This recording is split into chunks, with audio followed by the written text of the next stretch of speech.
ئەمڕۆ حکوومەتی هەرێمی کوردستان وەکو زنجیرە کۆبوونەوە سەبارەت بە ڕووبەڕووبوونەوەی ڤایرۆسی کۆڕۆنا کۆبووە و فەرمانی دروستکردنی ئەم لیژنەیە کە درا بە سەرۆکایەتی سەرۆکی حکوومەت و جێگیری سەرۆکی حکوومەت و چەند وەزیرێک پەیوەندیدار بە ئەو بابەتە و لەسەر ڕاستپاردەی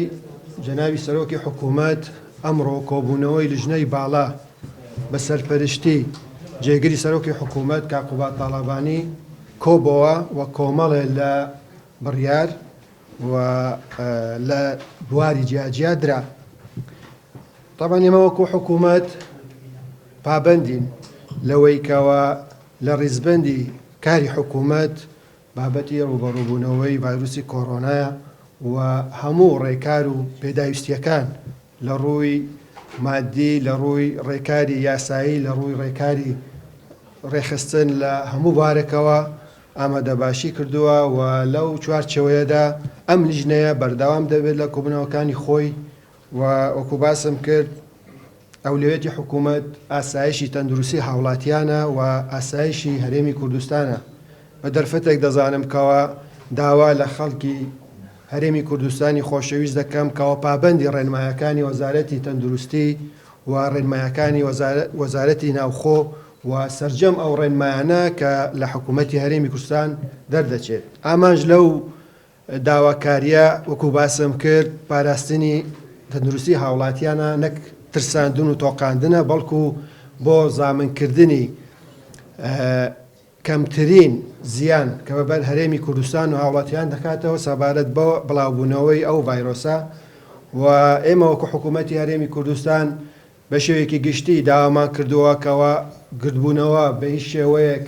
نابێ هەبێتن لە هەرێمی کوردستان چونکە ئەمە ڕێگایەکە لە ڕێگاکانی بڵاوبوونەوەی ڤایرۆسی کۆڕۆنا. طبعا ئەو کۆبوونەوەی ئەمڕۆ کۆمەڵێ لە بڕیاری دەرکرد. پێم خۆشە دەقی ئەو بڕیارانە بۆ بەڕێستان بخوێنەوە. طبعا دوایەوەی یەک لە بەڕێز وەزیری ناوخۆ و وەزیری تەندروستی ڕاپۆرتێکی مفەسەڵ لەسەر ئەو ڕێکارانە و لەسەر ئەو بڕیارانە و بەیانانەی کە دەرکرد سەبارەت بەو بابەتە خستیانە ڕوو و گفتوگۆ کرا و هەروەها گەشتین بە چەند بڕیارێک وەکو ئەوەی لەبەردەستەمە هەیە بۆ ئێوە بخوێنمەوە. یەکەم، لەسەرجەم وەزارەت و فەرمانگە و دامەزراوەکانی هەرێمی کوردستان جگە لە هێزەکانی پێشمەرگە و ئاسایشی ناوخۆ و دامەزراوەکانی تەندروستی لە ڕۆژی پێنجشەممە ڕێکەوتی 12/3/2020 تاوەکو ڕۆژی پێنجشەممە ڕێکەوتی 26/3/2020 دەبێتە پشووی فەرمی و ڕۆژانی 27 و 28 مانگی سێ ئەمە خۆی لە خۆی پشووە کە هەینی و ڕۆژی شەممەیە و ڕۆژی یەکشەممە کە دەکاتە 29/3/2020 دەوامی فەرمی دەست پێ دەکاتەوە. دووەم، لە ناوەندەکانی خوێندن سەر بە وەزارەتی پەروەردە حکومی و ئەهلی ڕۆژی شەممە 28/3/2020 پرۆسەی خوێندن دەست پێ دەکاتەوە و پرۆسەی خوێندنی زانکۆ و پەیمانگەکان سەر بە وەزارەتی خوێندنی باڵا و توێژینەوەی زانستی لە ڕۆژی 1/4/2020 دەست پێ دەکاتەوە. سێەم، وەزارەتی تەندروستی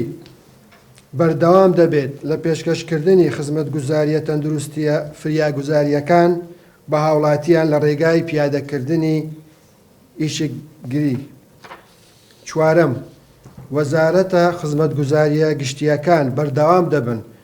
لە پێشکەشکردنی خزمەتگوزاریە گشتی لە ڕێگای ئیشکگیری و بۆ ئەو مەبەستەش ڕێنمایی پێویست دەردەکەن. پێنجەم،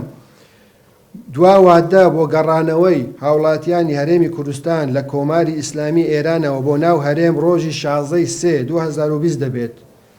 و تاکو 1/4 ڕێگا نادرێت بە هاتنەوەی هاوڵاتیان لە ئێرانەوە بە بەرچاوگرتنی بەردەوامبوونی جموجۆڵی بازرگانی بە پێی ڕێنمایە بەرکارەکان. شەشەم، تەرخانکردنی قۆناغی دووەمی بودجە بۆ دابنکردنی پێداویستی تەندروستی بۆ ڕووبەڕووبوونەوەی ڤایرۆسی کۆڕۆنا. هەفتەم، وەزارەتی کشتوکاڵ و سەرچاوەکانی ئاو ڕاست پێردرا بۆ بەردەوامبوون لەسەر ڕێکارەکانیان لە چوارچێوەی سیاسەتی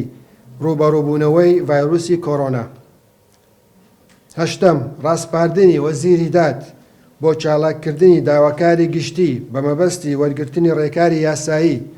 بەرامبەر بەو کەسولایەن و کەناڵە میدیایانەی کە پێچەوانەی ڕێنماوی سیاسەتی حکوومەت دەربارەی بە ڕوبەڕووبوونەوەی ڤایرۆسی کۆڕۆنا کار دەکەن و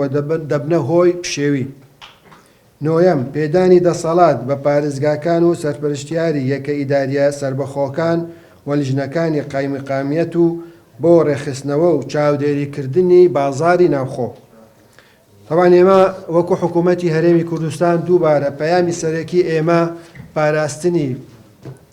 ئاسایشی هاوڵاتیانە و دروستکردنی ئارامیە و من لێرە بە دەرفەتێک دەزانم کەەوە داوا لە سەرجەم کەناڵەکان دەکەم کەەوە هاوکار بن لە ئاراستکردنی ئەو سیاسەتە و هەنێک لە کەناڵەکان کە بەداخەوە بە پێچەوانە یان بە ڕێکارێک یان بە پێشکەشکردنی